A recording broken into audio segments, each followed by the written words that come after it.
Had a bit of a nightmare with technology this week. My laptop was freezing in my last video, as you saw, and it's very frustrating. So I decided the best thing to do would be to wipe my laptop. Simple. I asked someone that knew about Macs how to do that. He gave me the steps, I followed them. When I followed them accurately. It said delete everything on the second one down on this option. I did that, it didn't make much difference. So I decided to take it into my own hands. I looked at the top one up, that had loads, it was full. No idea what it was, clicked on it, clicked erase. Now turns out, I shouldn't trust myself with technology because I deleted the whole operating system on my MacBook. It wouldn't do anything. When I turned it on, it just came up with a no entry sign, so that's not ideal. Took it over to Apple in Milton Keynes on Sunday, and turns out it's dead easy. They looked at me like I was an idiot, because really I am, but they just restored it, put the operating system back on, and it was fine. However, I got it back, thought that will solve my problems, it won't freeze anymore. It's still freezing, so I'm gonna have to go back over and hope that they can do something to it. So right now I'm opting for the iPhone recording option. Hopefully it works just as well, and actually by the looks of it, it's not freezing, which is great. I wanted to do a second video about something that was useful, not just me talking about myself, because actually who really cares? So I decided to think about sharing with you how I stay on track and how I stay focused, and make sure that I don't go off track. Staying on track is one of the biggest things for seeing progress. I often hear a lot of people saying, oh, it's just that little bit I can't budge, it just won't budge, it's the hardest thing to budge. And yes, whilst I agree, yes, maybe everyone's got that little bit of themselves that they really struggle with.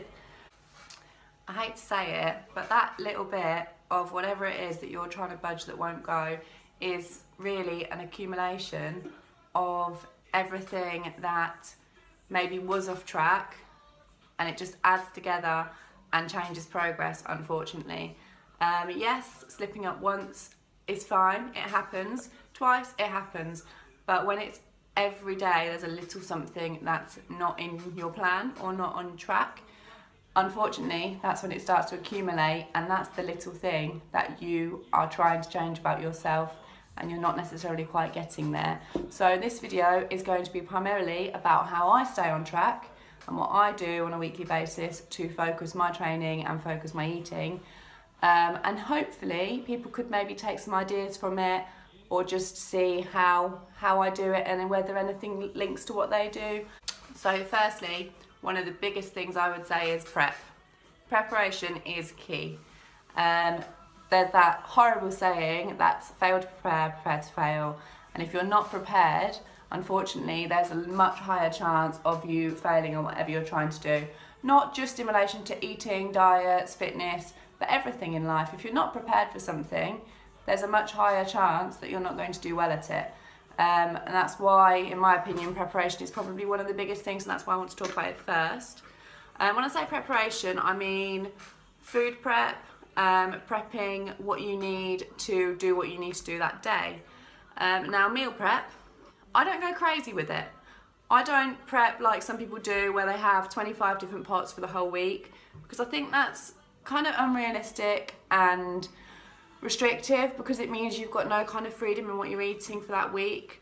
But I do make sure that I've prepped enough lunches for the working week, because that way it stops you from grabbing bits that you shouldn't be eating or don't want to be eating. It stops you from thinking, oh, I should just grab that because it's there and easy. So my approach to food prep is, I like to get it done on a Friday night, because then I've got the whole of the weekend to enjoy myself. So on a Friday night, I get back from work. As a teacher at the moment, it's quite nice because I can finish fairly early on a Friday. I tend to get home at around 4:30, 5 o'clock. Normally I have to go and do my food shopping, which is perfect for food prep, so I'll buy what I want to buy. And when I get home, I spend about an hour. I chop up all the ingredients for what I'm having, and I put it in the slow cooker. Generally, for my meal preps, I'll mix it up each week, Generally I'll have some kind of bolognese or chili with obviously lean meat. So I'll have a turkey chili with breast meat, or I'll have a beef bolognese. These are quite nice meals because you can just add veg and I feel satisfied with that. It's not like you need extra things to go with them. But you can also add carbs to go with them, like rice or sweet potato, if that's what you need in your diet at that point in the day. I sometimes have chicken with fajita spices. That's easy. Throw it in the pan, fry it off into the pots. With the slow cooker, that's one of the biggest things that I think has helped me. So on a Friday evening, I'll throw everything into the slow cooker, leave it overnight, enjoy my evening, get up Saturday morning, and it's the tastiest bolognese I've ever tried, because it's just had so long to let the flavours absorb, let the spices work their way into the meat. And Saturday morning I get up, turn it off, put it all into pot, and that's meal prep done, which is amazing. Obviously some people aren't keen on having the same thing every day, and I get that. One way to avoid that is to do 2 different meal preps and do 5 of each, and then mix it up. So Monday, Wednesday, Friday have one thing, Tuesday, Thursday have the other, and then you've got 5 for the next week as well. I like to forward prep sometimes. So when I'm on my fitness instructor and PT course, I'm going to struggle to meal prep at the weekend because I'm going to be really busy. So in the lead up to that, I've been prepping 1 or 2 over each week and put it in the freezer, which is the beauty of that kind of meal. Chili, spag bowl, doesn't go off in the freezer. It doesn't go bad, it only gets better with time. So those are in the freezer for me for when I don't get a chance to do meal prep. I figured if I do 1 or 2 extra every week, by the time I get to the fitness instructing course, I'll have enough for a week, so that I don't have to stress about meal prepping on a Friday night or when I'm not got time. With the rest of meal prep, I tend to do it the night before. So for my day, I'll take a snack for 10:30, lunch for 12:30, a snack for 4, and that'll be it for the day. Now, my snack pots, generally, they just include 1 source of protein, so some kind of meat. It might be fish, could be ham, chicken, tuna, mackerel, sardines, some cottage cheese, and then the rest really is salads. So cucumber, beetroot, pepper, sugar snap peas, spinach, just bits and bobs to really keep me full all day. I do that the night before, and normally I'll have 2 pots and I'll just split everything between 2. So I'll have 1 at 10:30 and 1 at 4. I need to eat regularly. I struggle to go more than 2 hours without eating. So those just keep me going all day. I'll often also on a Sunday prep some boiled eggs and pop those in the fridge. So I'll boil them, peel them, put them in pots and leave them in the fridge. They keep for the week in the fridge, and I just take one out when I need one, pop it in my lunchbox, and then that's there for when I get hungry at some point in the day. As for dinners, I don't tend to prep dinners. I will cook when I get home from the gym because I love cooking. Cooking is the one thing that relaxes me, it's creative, I enjoy it, and I like what I've made. So I don't feel the need to prep dinners because, to be honest with you, I get upset when I get home and I've already got dinner prep. Often, because I'm on my own, what I make is enough for 2, so I'll have extra, so I'll either put that in the freezer for meal prep or I'll save it for a couple of days' time, which works really well when you have a really busy evening. But yeah, meal prepping is really important to stay on track because it stops you grabbing that sandwich from the shop when you've not got anything else. It stops you snacking on what's in the office because you've not got lunch, and it stops you making the choices that you don't want to make. If I've got any advice for my first point, it would be give meal prep a go because it is manageable if you do easy things and keep it simple. Just don't overthink it. My second tip for keeping on track is having someone to train with, work out with, or be your motivation. Now, I have got one of the best friends I could ever ask for, and we now go to the same gym, which has made my life complete. We used to go to the same gym and we were there all the time together, and then I moved, so I had to change gyms because it was too far, and I was going on my own, which was fine, but I wasn't as committed as I am now because she's now moved to the same gym as me, and we are such good motivators for each other that it makes us do it. Now, I don't really feel like I have a problem with motivation, but for example, yesterday morning, we were both booked on the 6 a.m. zoo class at Virgin Active. Now, I didn't sleep very well, and I didn't have to get up to go to the gym because I'm not working this week, it's half term.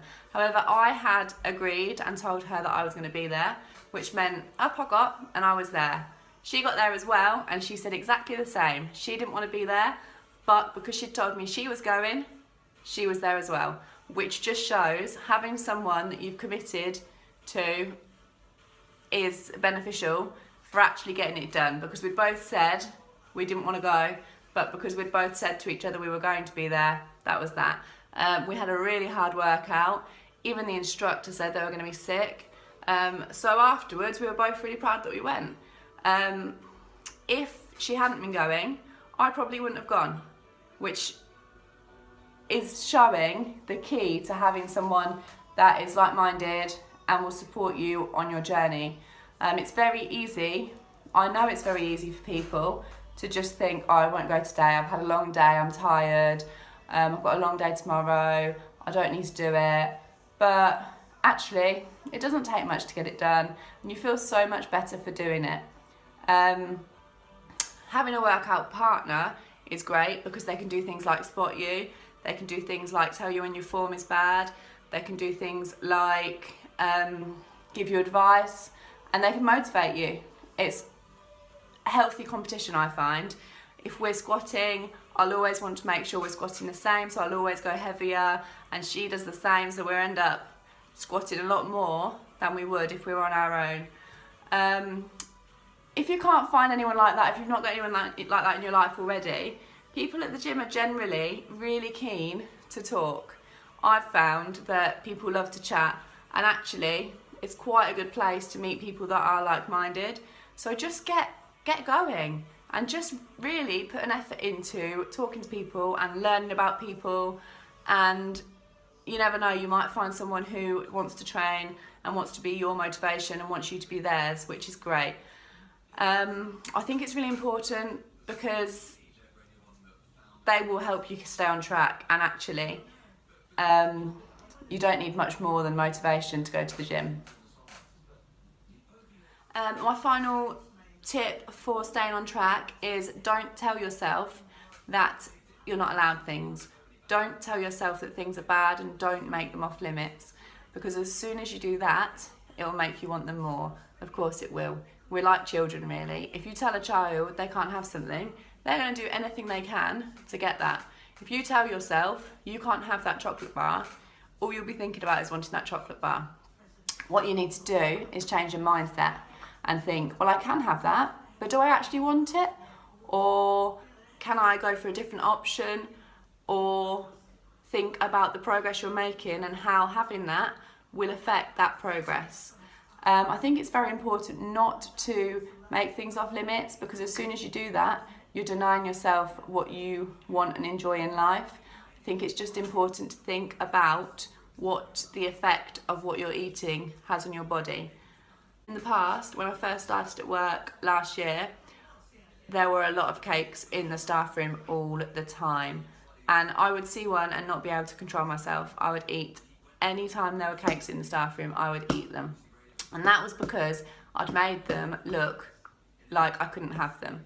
I'd told myself, no, you're not allowed them, and then every time I went into the staff room, I just wanted one, so I ate it. But now, along with prepping and making sure I've got things as an alternative, it's made it a lot easier for me to think, no, I don't want that. I'll go and have my snack that I've already prepped and that I know is going to help me nutritionally, help me in my workout, and help me make the progress I want. I think that's the biggest thing, really. You will see progress if you make yourself accountable. Being accountable for your progress is one of the most important things. No one else can be accountable for it, and it is all about the choices you make. Those are my tips on how I stay on track. I feel like it's been about a year now that I've been really focused, and staying on track is one of the hardest things because things do get in the way. We all know that, and it's not to suggest that you can't go out for dinner. It's not to suggest that you should avoid situations where you're likely to go off track, but it's about changing your mindset and knowing what you should and shouldn't do to make the progress you want to see.